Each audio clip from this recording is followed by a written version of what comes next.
Cortés goes to Tenochtitlan. In April 1519, Hernán Cortés, a nobleman recently landed in present-day Cuba, and the leader of the third Spanish expedition to the coast of what is now known as Mexico, landed at San Juan de Ulua, a high-quality harbor on Mexico's east coast, with 508 soldiers, 100 sailors, and 14 small cannons. Survivors of the previous two expeditions directed him to this harbor. Diego Velázquez de Cuellar, the governor of Cuba, called for Cortés to lead an expedition into Mexico after favorable reports from two previous expeditions to Yucatan caught the interest of the Spanish in Cuba. Under pressure by his relatives, who had a different leader in mind, Velázquez revoked Cortés's mandate to lead the expedition before the man left Cuba. Thus, Cortés had to struggle to persist as expedition leader while still in Cuba. Twice messengers from Velázquez arrived to depose him, and twice they were dissuaded from executing their mission. After Cortés sailed, Velázquez sent an army led by Pánfilo de Narváez to take him into custody. But after reaching Mexico, Cortés used the same legal tactic as had been used by Governor Velázquez when he invaded Cuba years before. He created a local government and had himself elected as the magistrate. He was thus theoretically responsible only to the King of Spain. Cortés followed this tactic when he and his men established the city of Villarrica de la Veracruz, also known as Veracruz, 7 miles from the harbor of San Juan de Ulua on the east coast of the area. An inquiry into Cortés's action was conducted in Spain in 1529, and no action was taken against him. Cortés happened to land at the borders of Chimpoala, a vassal state to the Aztecs that had many grievances against them. As he encountered several polities who resented Aztec rule, Cortés told them he had arrived on orders of his emperor to improve conditions, abolish human sacrifices, teach the locals the true faith, and stop them from robbing each other. He was successful in enforcing excellent behavior by his army when among potential allies. Cortés clashed with some of these polities, among them the Totonac and Tlaxcalan.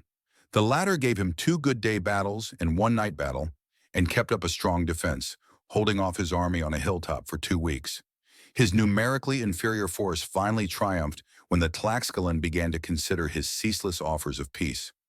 Notably, Xicotencatl, the elder, wanted to form an alliance with the Spaniards against the Aztecs, which was the goal of Cortés as well. It once was widely believed that the Aztecs first thought Cortés was Quetzalcoatl, a mythical god prophesied to return to Mexico. Coincidentally, in the same year Cortés landed, and from the same direction he came. This is now believed to have been a myth of the conquerors, and perhaps of natives who wished to rationalize the actions of the Aztec Tlatoani, Moctezuma II. Most scholars agree that the Aztecs, especially the inner circle around Moctezuma, did not believe that Cortés was a god in any shape or form. Messages between Cortés and Moctezuma, however, frequently allude to the legend, which was widely known across the Aztec dominions to both Aztecs and their subjects. It strongly influenced them, as Bernal Diaz del Castillo repeatedly attests. Moctezuma sent a group of noblemen and other emissaries to meet Cortés at Coatepec. These emissaries brought golden jewelry as a gift, which greatly pleased the Spaniards. According to the Florentine Codex, Liber 12, F6R, Moctezuma also ordered his messengers to carry the highly symbolic penacho, headdress, of Quetzalcoatl de Tula to Cortés and place it on him. As news about the strangers reached the capital city, Moctezuma became increasingly fearful and considered fleeing the city. He reportedly resigned himself to what he considered to be the fate of his people.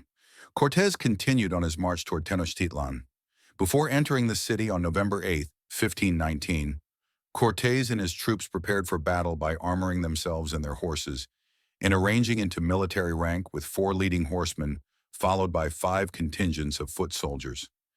The contingents had iron swords and wooden or leather shields, horsemen in cuirasses, armed with iron lances, swords, and wooden shields, crossbowmen, more horsemen, soldiers armed with arquebus guns, and lastly, indigenous soldiers from Tlaxcalan, Tlahuelcoyotepec, and Huexocinco, armed with cotton armor and shields and crossbows, many of whom carried provisions in baskets or bundles or escorted the cannons on wooden carts.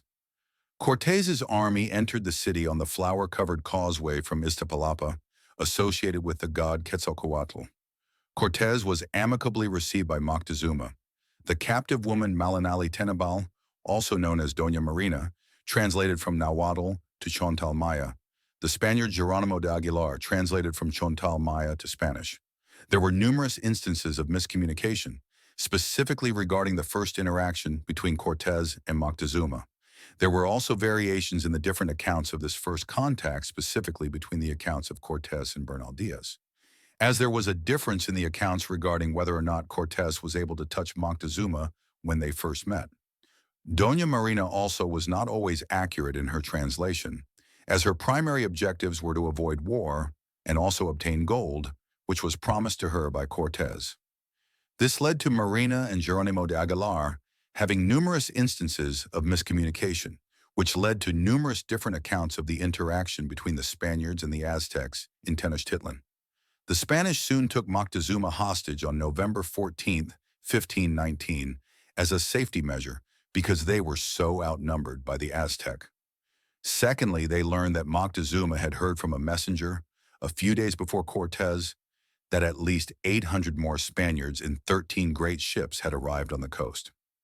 Cortés had been communicating to the crown that he already had control of the territory and was practically running the city of Tenochtitlan. He was at risk of having his commission revoked because the vast new Spanish forces were sent by his enemy, Diego Velázquez. If they competed for power, they could have ended his campaign in Mexico and might have doomed the try for a lightning conquest. Subscribe, share, and like for part 2 and more related content.